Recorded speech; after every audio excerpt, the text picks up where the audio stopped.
پھر کپتان نے کہا باپ تو میر جعفر ہے. تو چیلے نے کہا لبیک لبیک، واہ واہ، یہ بات تو ٹھیک ہوئی کہ باپ تو میر جعفر ہے. باپ کون ہے؟ میر جعفر ہے. مرزا غلام احمد اور عمران خان نیازی، حیران کن مماثلتیں. ان دونوں شخصیات کے پیروکاروں میں ایک واضح قدر مشترک بات یہ ہے کہ دونوں کے ماننے والے اندھی تقلید کے قائل ہیں. مرزا غلام احمد کے ماننے والے ایسے افراد ہیں جو اپنی عقل اور آنکھوں کے اندھے ہیں، جو آنکھوں کو بند کر کے ایک جھوٹے انسان کی جھوٹی نبوت پیروکار ہیں اور اس کی ہر چھوٹی بڑی بات کو سچ مان بیٹھے ہیں. اسی طرح عمران خان کے حامی بھی ہر بات کو بلا تحقیق سچ اور حق سمجھ کر اس پر عمل پیرا ہوتے ہیں. ایک سچا مسلمان اور بہادر لیڈر کبھی اپنی بات یا اصولوں سے پیچھے نہیں ہٹتا، لیکن اگر عمران خان بار بار اپنی بات سے یو ٹرن لے اور پھر بھی لوگ اسے سچا لیڈر مانے تو یہ ایک فکری تضاد نہیں تو اور کیا ہے؟ اب سوال یہ پیدا ہوتا ہے کہ کہانی تو میں نے آپ کو سنا دی، خواب بھی دکھا دیا، خواب کو برباد کرنے والے بھی دکھا دیے، خوارج کا یا خارجین کا ذکر بھی کر دیا، مگر یہ نہیں بتایا کہ ہمارے وقت کے یہ خوارج کون ہے. تو بھائی کپتان نے کہا فوج کو نیوٹرل ہونا چاہیے، تو چیلوں نے کہا لبیک، واہ واہ، فوج کو نیوٹرل ہونا چاہیے. پھر کپتان نے کہا لیکن نیوٹرل تو جانور ہے، تو چیلوں نے کہا واہ واہ، نیوٹرل تو جانور ہے.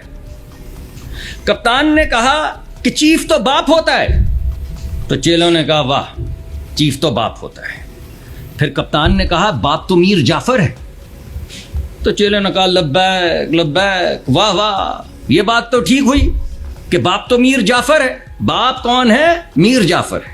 کیا ریاست مدینہ کے دعوے دار لیڈر کو یو ٹرن لینے کا حق حاصل ہے؟ کیا ریاست مدینہ میں بار بار اپنی بات سے پھر جانا جائز سمجھا جاتا ہے؟ جھوٹ بولنا تو منافق کی نشانی ہے. پھر کپتان نے کہا امریکہ سازش کر رہا ہے فوج ہمیں بچائے. یاد ہے نا آپ کو، سب کو یاد ہے نا یہاں پہ بیٹھے لوگوں کو، کہ امریکہ سازش کر رہا ہے، سائفر لہرایا اور فوج ہمیں بچائے. تو لوگوں نے کہا کہ امریکہ تو سازشی ہے، ہمارے ملک کے خلاف ہے، ہمارے ملک کے خلاف اس نے اعلان جنگ کیا ہے، ہمارے آئین کو پامال کیا ہے، ہماری پارلیمان کو پامال کیا ہے، فوج ہمیں بچائے. پھر کہا کپتان نے کہ فوج ہمیں برباد کر رہی ہے، امریکہ بچائے. تو لوگوں نے کہا ہاں، آپ نے دیکھا انہوں نے ریزولوشن پاس کی امریکہ نے، اور ہر جگہ ڈنکا بجایا گیا اس کا کہ فوج ہمیں برباد کر رہی، کون بچائے؟ امریکہ بچائے. پھر کپتان نے کہا کہ اس اسٹیبلشمنٹ کا قبر تک پیچھا کریں گے، قبر تک پیچھا کریں گے، چھوڑیں گے نہیں. لوگوں نے کہا چھوڑیں گے نہیں، 9 مئی کر دیں گے، آگ لگا دیں گے. ان جوانوں نے جن نے آپ کے بچوں کے لیے شہادتیں لی ہیں، ان کے مجسمے اٹھا اٹھا کے ماریں گے، آگ لگا دیں گے. بالکل 9 مئی کر دیں گے. اور ابھی مان بھی گئے. ابھی آپ نے انہوں نے دیکھا، انہوں نے بھی ایک بیان دیا کہ ہاں میں نے کہا تھا کہ ذرا ہلہ گلہ تھوڑا سا ہی آپ کے سامنے آ گیا، 9 مئی کا ہلہ گلہ. کپتان مانا کہ میں نے کہا تھا. تو کپتان نے کہا کہ قبر تک پیچھا کریں گے. پھر قبریں کھودنی شروع کر دی اور لوگوں نے کہا کھودو قبریں.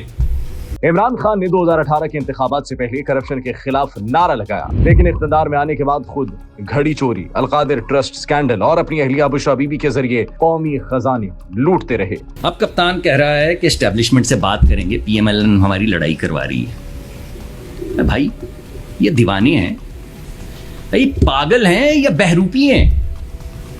آپ مجھے بتائیے، یہ جتنی باتیں میں نے آپ کو بتائی اور اس میں بے شمار ہیں. یو ٹرن لینے والا لیڈر ہوتا ہے، یو ٹرن لینے والا جو ہے وہ پتہ نہیں کیا ہوتا ہے. وہ تمام گفتگو آپ کے سامنے، امریکہ کے متعلق، فرانس کے صدر کے متعلق، وہ ترکی کے متعلق، وہ پتہ نہیں کو ٹیلی ویژن بنانے چلے تھے. ہمارے حلیف ممالک جو ہماری جان سے زیادہ ہمیں عزیز ہیں، ہمارے ساتھ کھڑے رہتے ہیں، GCC کے ممالک، ان کے متعلق میں آپ کو کیا کیا بتاؤں. سوال میں آپ سے یہ پوچھتا ہوں کہ یہ بہروپیے ہیں یا پاگل ہیں؟ اور اگر بہروپیے ہیں تو ہم کیا کریں، اور اگر پاگل ہیں تو ہم کیا کریں؟ کسی بات پہ پیر لگا کے کھڑے ہی تو ہوں تو بات آگے چلے. مگر مقصد جب صرف ملک کو برباد کرنا ہو، مقصد بات کرنا نہ ہو، برباد کرنا ہو، تو پھر آپ ہمیں بتائیے کہ ہم کیا کریں. جب کوئی شخص مصر ہو، آپ نے وہ ٹرینڈ دیکھا تھا نا جو پچھلے دنوں چلا تھا، کہ کپتان نہیں تو پاکستان نہیں. ارے یار کوئی شرم و حیا کرو. ارے پاکستان ہے تو ہم ہیں. یہ جو میں آج یہاں بیٹھا ہوں یہ پاکستان ہے.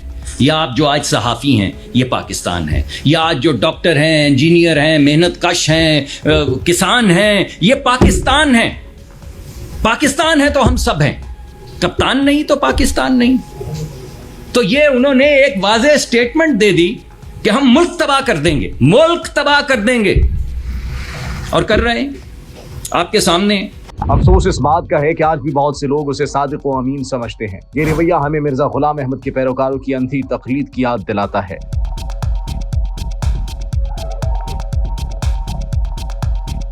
اس کی ایک مثال یہ بھی ہے کہ کپتان تو جیل میں ہے مگر شوکت خانم خاندان کی بھی اندھی پیروی کی جا رہی ہے. کچھ عرصہ قبل ایک واقعہ پیش آیا جس میں علیمہ خان کے اشتہاری بیٹے کو پولیس نے ان کے گھر سے اغوا کیا تو پی ٹی آئی نے پروپیگنڈا کیا کہ نامعلوم افراد سول کپڑوں میں آئے اور شہریز خان کو اغوا کر کے لے گئے. مگر ان کے ہی گھر کی سی سی ٹی وی فوٹیج جب سامنے آئی تو اس میں دیکھا جا سکتا ہے کہ پنجاب پولیس کے اہلکار وردی میں اور ان کے چہروں پر ماسک تک نہ تھا, بلٹ پروف جیکٹس پہنی ہوئی تھی, اسلحہ پولیس والا تھا, مگر اندھی تقلید کرنے والوں کی آنکھوں نے فوٹیج میں سب کچھ واضح نظر آتے ہوئے بھی یقین نہیں کیا اور ریاست مخالف پروپیگنڈا کیا. کیا ان کے دماغ کی آنکھیں بند ہیں؟ ایسے افراد کو اپنی سوچ اور نظریے پر ایک بار پھر سنجیدگی سے غور کرنے کی ضرورت ہے, کیونکہ اندھی تقلید انسان کو گمراہی کی طرف لے جاتی ہے.